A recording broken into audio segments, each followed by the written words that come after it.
नमस्कार, good evening India. देश के विकास के लिए बहुत ज़रूरी है कि इंफ्रास्ट्रक्चर डेवलपमेंट पर जोर दिया जाए और वहाँ पर बिल्डिंग्स कंस्ट्रक्ट करना बहुत इंपॉर्टेंट हो जाता है। कुछ इंपॉर्टेंट बिल्डिंग्स का मैं यहाँ उल्लेख करूँगा। यदि दिल्ली की बात करें तो जो मेट्रो का सफ़र 2002 में शुरू हुआ था सीलमपुर मेट्रो स्टेशन का, उसके अलावा अगर पीतमपुरा के टीवी टावर की बात करें, न्यू मोती नगर में जो नया रेजिडेंशियल कॉम्प्लेक्स बना है, सीजीओ कॉम्प्लेक्स लोधी रोड की बात करें तो वहाँ पर एक खूबसूरत सीबीआई की बिल्डिंग है। बाहर अगर पूरे देश की बात करें तो मैसूर एयरपोर्ट का उल्लेख करना चाहूँगा। इसके अलावा आईआईटी रुड़की, आईआईटी पटना और बहुत से आईआईटीज और न केवल देश बल्कि विदेशों में भी कई महत्वपूर्ण बिल्डिंग्स कंस्ट्रक्ट की हैं एनबीसीसी ने। एनबीसीसी यानी national building construction corporation limited, ये मिनिस्ट्री ऑफ अर्बन डेवलपमेंट के अंतर्गत आता है। क्या रोल रहता है एनबीसीसी का और किस तरह के स्टैंडर्ड मेजर्स दिमाग में रखे जाते हैं जो बिल्डिंग कंस्ट्रक्ट होती है, आइए इस विषय पर बातचीत करते हैं। हमारे साथ हैं अनूप कुमार मित्तल जी। अनूप जी नमस्कार। अनूप जी चेयरमैन का मैनेजिंग डायरेक्टर एनबीसीसी के। सबसे पहले आपसे यही जानना चाहेंगे, 1960 में स्थापना हुई थी एनबीसीसी की, 55 वर्ष हो गए, किस तरह का रहा है अब तक का सफ़र? देखिए 55 बरस में एनबीसीसी ने बहुत समय बिताया। जब कंपनी बनी थी बहुत छोटी सी कंपनी थी, अगर मेरे को सही याद है तो 1960 में 10,000 रुपये का काम करती थी।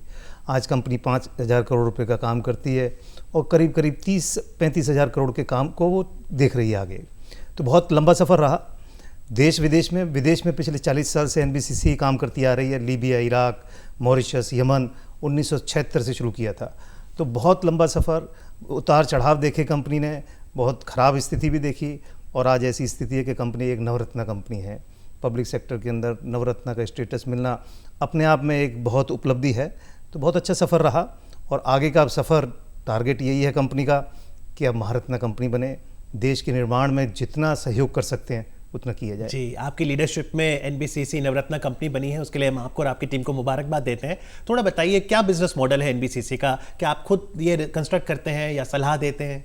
देखिए पहली बात, NBCC ministry of urban development के अंदर में आती है, शहरी विकास मंत्रालय के।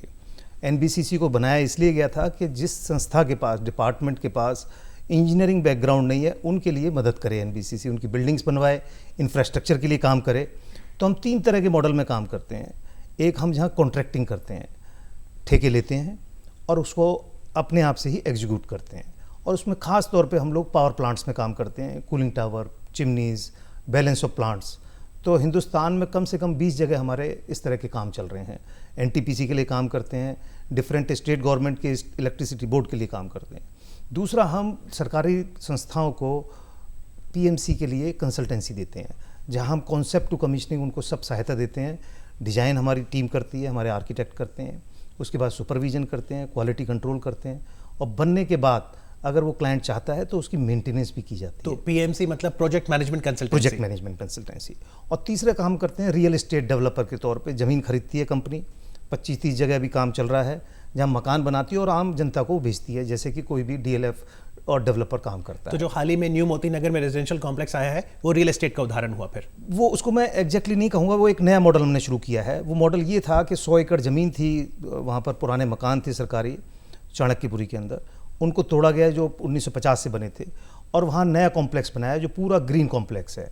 आज की डेट में वो एक एड्रेस है जहाँ लोग रहना चाहते हैं और भारत सरकार के मैं कह सकता हूँ कि करीब करीब 80% सेक्रेटरीज और जॉइंट सेक्रेटरीज वहाँ रहते हैं। और मॉडल उसमें ये था कि सरकार को उसमें पैसा नहीं लगाना पड़ा, हमने ही कुछ ज़मीन बेचकर वहाँ से पैसा जनरेट किया और उस पैसे से हमने वो कॉम्प्लेक्स बनाया।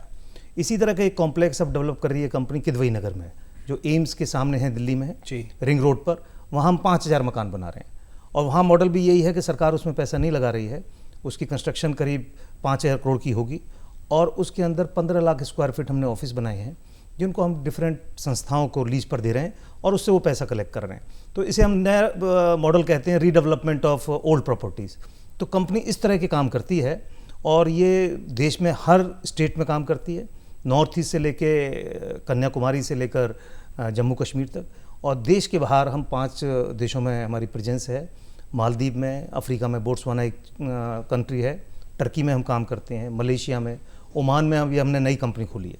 तो अगर जिस तरह से विस्तार से काम कर रही है कंपनी, इसका मतलब बहुत से ऐसे स्किल्स हैं जो भारत के पास हैं, जो न केवल देश के लिए काम आ रही है, विदेश के लिए भी। जिस तरह से अब स्किल डेवलपमेंट की बात होती है, और अगर इंजीनियर्स की भी बात करें, आप तो सिविल इंजीनियर हैं, तो इंजीनियर्स में कौन सी स्ट्रीम के इंजीनियर्स ज़्यादा मददगार साबित हो रहे हैं और किस तरह के स्किल्स की आवश्यकता है इस सेक्टर में? देखिए, हमारी कंस्ट्रक्शन लाइन के अंदर तो मेजर जो हम काम करते हैं इंफ्रास्ट्रक्चर डेवलपमेंट का या बिल्डिंग्स बनाने का, तो ऑफ कोर्स सिविल इंजीनियर्स की रिक्वायरमेंट है। कुछ इलेक्ट्रिकल इंजीनियर्स भी चाहिए, वो भी हमारे पास हैं। कुछ अब नए, क्योंकि आईटी सर्विसेज हर बिल्डिंग के अंदर इंफ्रास्ट्रक्चर में ज़रूरत है, तो कुछ आईटी इंजीनियर्स भी हमारे पास हैं।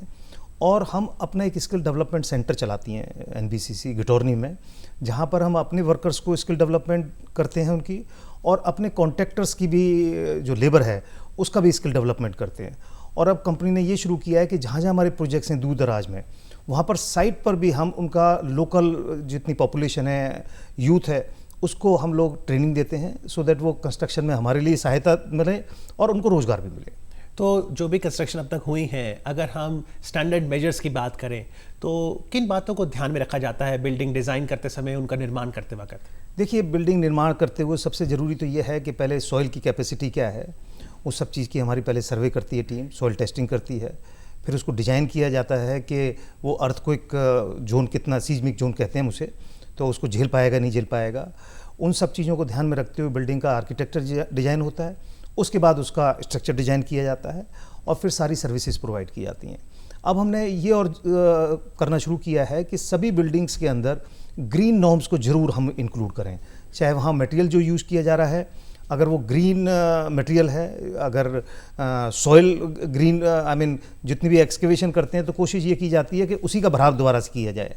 ईंटें हैं, अब हम फ्लाई ऐश से निर्मित ईंटों का यूज़ करते हैं, और बाकी लकड़ी से लेकर प्लाईवुड तक सभी चीज़ों का ध्यान रखते तो हैं। जैसे जिससे पहले वेस्ट कहा जाता था, अब हम वेस्ट से वेल्थ क्रिएट कर रहे हैं। वेस्ट से वेल्थ क्रिएट कर रहे हैं, और इसमें जैसे मैंने अभी आपको बताया कि हम रीडेवलपमेंट करते हैं, तो किदवई नगर में 2500 मकान थे जिनको तोड़ा गया। तो एक तो तरीका होता है उसको तोड़ के और मलबे को बाहर भेजा जाता है। अब दिल्ली में तो जगह है नहीं, इतनी कॉस्टली है, तो हमने क्या किया, वहीं पर एक रिसाइकलिंग प्लांट बनाया। तो जितना भी डिमोलिशन वेस्ट था उससे वहाँ पर ईंटें बनाई गई, टाइल्स बनाई गई, और उनको उसी कॉम्प्लेक्स में यूज़ किया जा रहा है। तो एक तो वो ग्रीन मटेरियल हो गया, कोई पोल्यूशन नहीं हुआ, ट्रांसपोर्टेशन 30-40 किलोमीटर मटेरियल की नहीं गई मलबे की, और ना ही कोई जगह हमने यूज़ करी उसको डंप करने के लिए।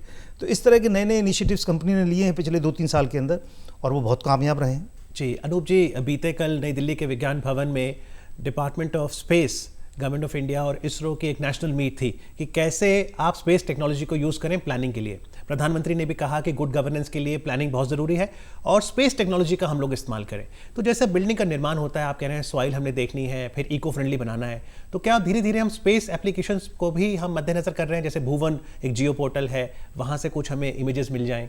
बिल्कुल आपने सही बात कही है। ये अभी मैं आपको एक उदाहरण दूंगा कि हम नॉर्थ ईस्ट में इंडो बंगला बॉर्डर पे काम कर रहे हैं, मीन्स के उसके अलोंग रोड बनाई जा रही है और फेंसिंग की जा रही है, जो हमारा बॉर्डर है बांग्लादेश के साथ। तो एनबीसीसी पिछले 10 साल से वो काम कर रही है, और करीब करीब 1000 किलोमीटर हमने बॉर्डर का निर्माण किया है। अभी वहाँ पर एक ऐसी जगह है जहाँ पर घुसना ही अंदर इम्पॉसिबल है, इतना थिक फॉरेस्ट है। तो उसका सर्वे करने के लिए हम लोग स्पेस टेक्नोलॉजी का यूज़ कर रहे हैं, ताकि कि उसका सर्वे हो जाए और हमें अलाइनमेंट पता लग जाए कि हम कहाँ से लेकर जाएंगे। तो स्पेस टेक्नोलॉजी आने वाले समय में कंस्ट्रक्शन के लिए, ना सर्वे के लिए, सॉइल के लिए भी, और बहुत सारी चीज़ों के लिए यूज़ की जाएगी। और आने वाले समय में क्या लगता है ट्रेंड क्या होगा बिल्डिंग का? जैसे पिछले दशकों में हम देखें तो ज़्यादा 4 इमारतें होती थी, लेकिन अब तो टॉल बिल्डिंग का कॉन्सेप्ट है। अगर हम देखें अमेरिका में टॉल बिल्डिंग्स बहुत हैं, यूरोप में हॉरिजॉन्टल है, भारत में क्या लगता है ट्रेंड किस ओर है? नहीं, बिल्कुल वर्टिकल जाना पड़ेगा। जगह की कमी हो रही है नंबर 1 बात, और हर आदमी को अब खुला जगह चाहिए। अगर सारी जगह को आप ग्राउंड को कवर कर लेंगे कंक्रीट से, तो कहाँ ग्रीन रहेगा। हमें वर्टिकल जाना पड़ेगा। जितनी पॉपुलेशन है, तो अब जितनी भी हम रीडेवलपमेंट कर रहे हैं प्रॉपर्टीज़ को, वो सब 2 मंजिली थी जैसे आप बता रहे हैं।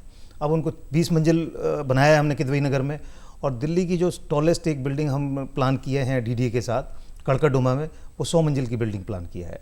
ये कब तक बन जाएगी? ये अब शुरू होगी, अगले मार्च से शुरू हो जाएगी, और 5 साल का समय है। वहाँ पर भी 5000 मकान बनाए जाएंगे। तो इस पर जब इतनी बड़ी बिल्डिंग बनेगी, उसमें सुरक्षा के लिहाज से आप किन मेजर्स का ध्यान रखते हैं? देखिए, 2 तरह की सुरक्षा है। एक तो बिल्डिंग बनाते हुए सुरक्षा करना, कि हमारे जो वर्कर्स काम करते हैं एक्सीडेंट ना हो, उनको सेफ्टी नॉर्म्स के हिसाब से। तो सुबह बिल्कुल ये हमारे जैसे मंदिर में जाते हैं तो पहले मॉक ड्रिल कराई जाती है, सेफ्टी ड्रिल, कि साइट पे घुसने से पहले सभी वर्कर्स इकट्ठे होकर एक ओथ लेते हैं, एक प्लेज लेते हैं, और उनको इसके बाद बताया जाता है कि आपको कैसे काम करना है। और ड्यूरिंग कंस्ट्रक्शन और बाकी जितनी भी आपको सेफ्टी मेजर्स लेने वो बताए जाते हैं। बनने के बाद बिल्डिंग के अंदर सेफ्टी की क्या क्या ज़रूरत हैं, बिल्डिंग मैनेजमेंट सिस्टम लगाया जाता है कि कोई अंदर आएगा तो उसको पहले नॉक करने की बजाय कैमरा, CCTV कैमरा होगा, कार्ड के साथ होगा। तो ये सब चीज़ें हम हर जगह प्रोवाइड कर रहे हैं। अगर नेशनल बिल्डिंग कोड की और फायर सेफ्टी की बात करें तो उस लिहाज से भी मेजर्स लिए जाते हैं? 100%। कोई भी बिल्डिंग ऐसी नहीं है जहाँ पर फायर नॉर्म्स के हिसाब से काम ना किया जाए, और करने के बाद उनसे अप्रूवल ली जाती है, उसके बाद ही बिल्डिंग को ऑक्यूपेंसी सर्टिफिकेट देते हैं हम लोग।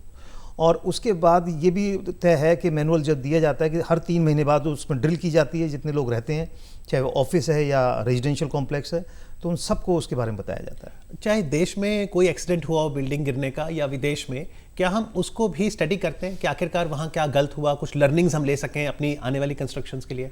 देखिए, अभी तक बहुत ज़्यादा इसमें काम नहीं होता था, लेकिन NBCC ने अपने R&D इनिशिएटिव में अब ये काम शुरू किया है कि अभी बहुत सुनते हैं कि सीलमपुर में कोई बिल्डिंग गिर गई है, बॉम्बे में थाने में बिल्डिंग गिर गई, या कलकत्ता में पुरानी बिल्डिंग गिर गई है बारिश की वजह से। हमने IIT रुड़की के साथ दोनों ने मिलकर एक सेंटर सेटअप किया है अभी पिछले महीने ही ग्रेटर नोएडा के अंदर, जहां हम दोनों मिलकर ये रिसर्च करेंगे कि बिल्डिंग्स गिरती हैं तो क्या कारण है और क्या मेजर्स लेने चाहिए जिससे कि ऐसी हैपनिंग्स ना हो, नंबर 1।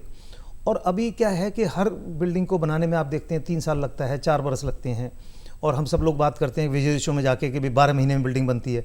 तो हम वो टेक्नोलॉजी डेवलप करना चाहते हैं कि सेम चीज़ यहाँ पर हो कि हम 12 महीने से लेकर 15 महीने में टॉल बिल्डिंग या इंफ्रास्ट्रक्चर को डेवलप करें। तो उसके लिए R&D सेंटर हमने खोला है। हमारे माननीय मंत्री वेंकैया नायडू जी ने उसका उद्घाटन किया था पिछले हफ्ते, 15 दिन हो गए, तो वहाँ यही काम किया जाएगा। तो जैसा आपने कहा कि प्रोजेक्ट मैनेजमेंट कंसल्टेंसी प्रोवाइड करता है NBCC, अब वहाँ पर हमेशा जो क्लाइंट्स हैं उनकी अपेक्षा रहती है अनूप जी कि एक तो स्पीड से काम हो जाए, तो आप कैसे इंश्योर करते हैं कि टाइमली डिलीवरेबल मिले, क्योंकि NBC अच्छा काम करता आया है। कैसे आप कंट्रोल करते हैं कॉस्ट्स कि जो बजट था उसी के अंतर्गत ही बिल्डिंग का निर्माण हो? देखिए, ऐसा है कि जब बिल्डिंग का हम प्लानिंग करते हैं उसी टाइम उसकी एक तो ये टाइम शेड्यूल बनता है, और उसको सॉफ्टवेयर पे हम लोग कन्वर्ट करके उसकी मॉनिटरिंग करते हैं। एक पूरा एक डिवीज़न है हमारे हेडक्वार्टर में जो पूरे 380 हमारे प्रोजेक्ट्स चल रहे हैं ऑल ओवर इंडिया में, जिसको पूरे सुबह से लेकर और रात तक उसको मॉनिटर करता है कि आज क्या एक्टिविटी होनी चाहिए थी। अगर नहीं हुई है तो इमीडिएटली वो सीनियर ऑफिसर्स को अलार्म जाता है कि भाई नहीं हुआ है और उससे कितना डिले होगा। तो हम ये कंट्रोल करने की कोशिश करते हैं, अगर किसी को 24 महीने का समय दिया गया है तो वो 24 महीने में ही बिल्डिंग पूरी हो, और डेली मॉनिटरिंग होती है।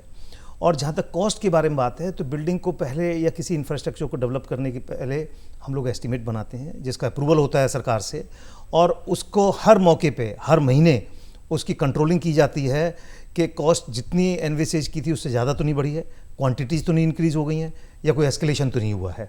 तो इन सब चीज़ों को करने का एक पूरा हमारे पास सिस्टम है और उसको मॉनिटर करते हैं। तो ओवरऑल रियल एस्टेट सेक्टर में आप आने वाले समय में क्या बिजनेस आउटलुक देखते हैं? आपको लगता है इन्वेस्टर्स और आएंगे और रिटर्न भी कमा सकते हैं? देखिए, बहुत ज़रूरी है देश के अंदर 2022 तक सबको मकान देने की हमारी प्रधानमंत्री की योजना है। तो इतना मकानों का स्टॉक बनाना है, 5 करोड़ मकान बनने हैं, तो ये डेवलपर्स ही करेंगे और रियल एस्टेट वाले लोगों का काम है, जिसमें NBCC भी शामिल है।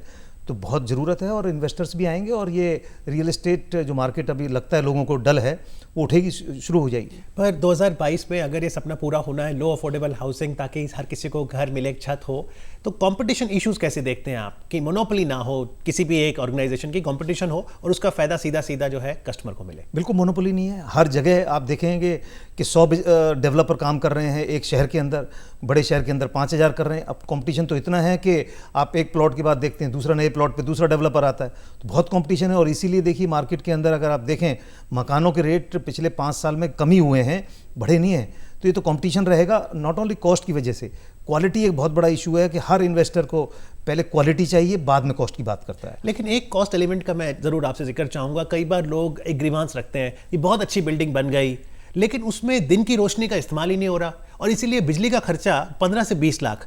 तो क्या वो फिर सस्टेनेबल हुआ बिल्डिंग? जैसे मैंने आपको कहा कि हम ग्रीन इनिशिएटिव लिए हैं, yes.